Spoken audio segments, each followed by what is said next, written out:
Hi friends, David Eiffert, Believer Center of Albuquerque.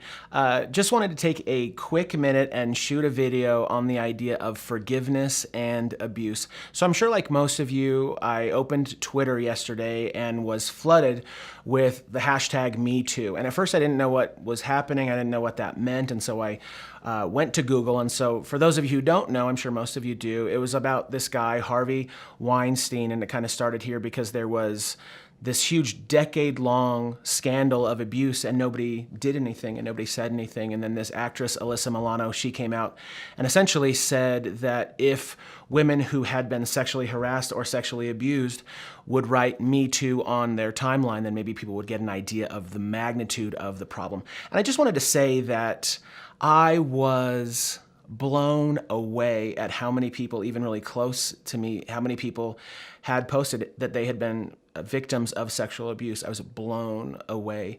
And it wasn't just one type of person. I mean, pastors, politicians, moms and their daughters, both white, black, rich, poor. And I just want to say, as somebody who has a daughter, that I was really horrified.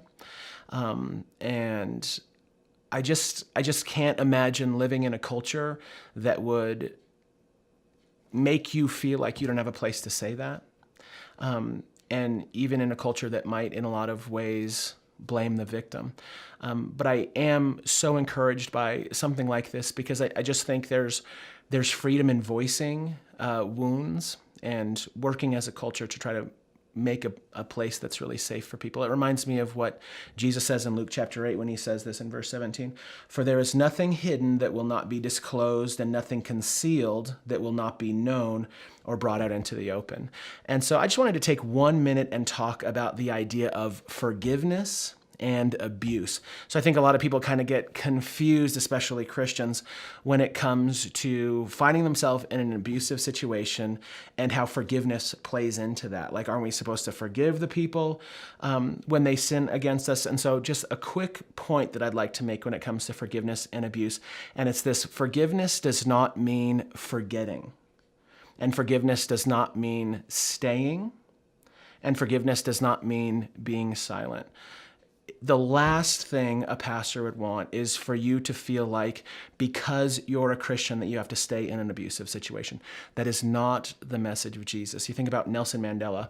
He leaves jail vowing to forgive, but at the same time, he never stops speaking up about injustice. And so I also wanted to say, as a church leader, while this has been really hard for me to see and to hear, I think it's really great, and it's a really great encouragement to me to always make sure that I'm making a safe place for people to communicate when they have wounds. And so for the women who have been abused and victimized, we want to say that we see you and that God sees you and that we support you.